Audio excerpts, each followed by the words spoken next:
So ngayon guys, ito naman ang i-close up look natin, ang Nano Flare Ability. Ayan, ito siya ngayon. Dilaw kung dilaw. Last time lang namin ito pinapalitan ng string at ng hand grip. Ayan. Tara, i-close up look natin. Let's go! So ayan ang handle niya guys. Yellow kung yellow. And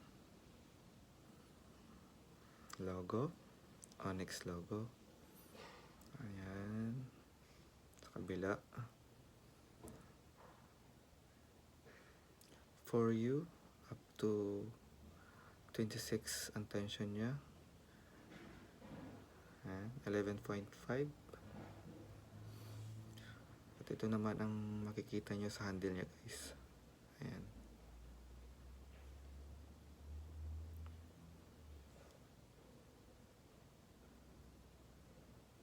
Ayan.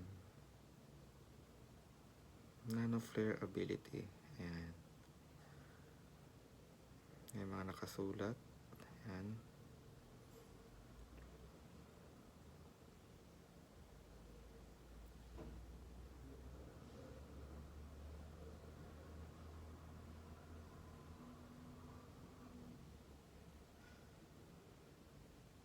Kabilang side.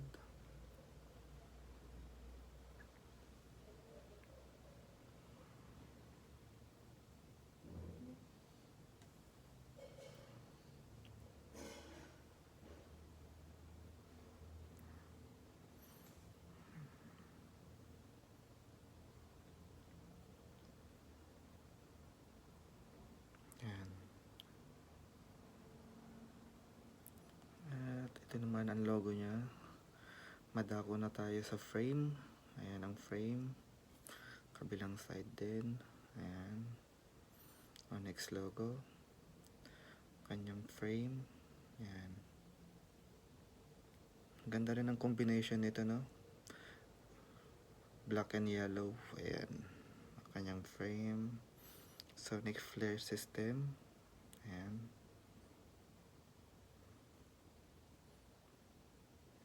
May isometric din. Ang string, dilaw kung dilaw din. Ayan, napakaganda ng combination niya. Ayan guys.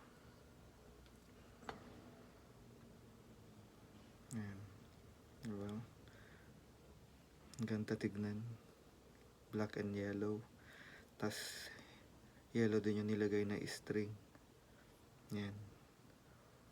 Ganon din sa handle niya. Black and yellow din. Plus yung grip, yellow. Ayan. Napakaganda tignan. Kaya kapag nasa court ka, agaw pansin eh. Kasi dilaw kung dilaw. Talagang titignan ng mga tao. Ayan.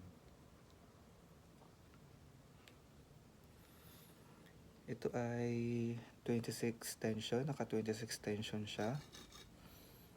Ayan.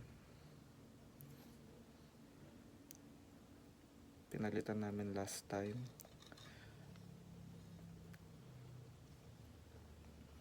Tara, sound check natin.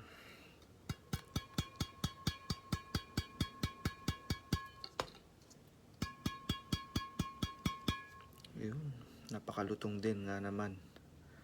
Ang lutong ng 26 tension nito. Napaka perfect para sa mga beginners.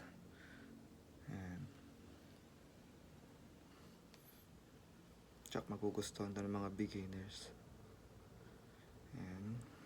Nano Flare Ability.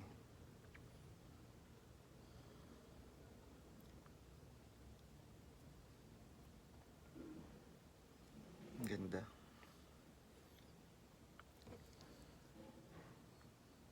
Ayan.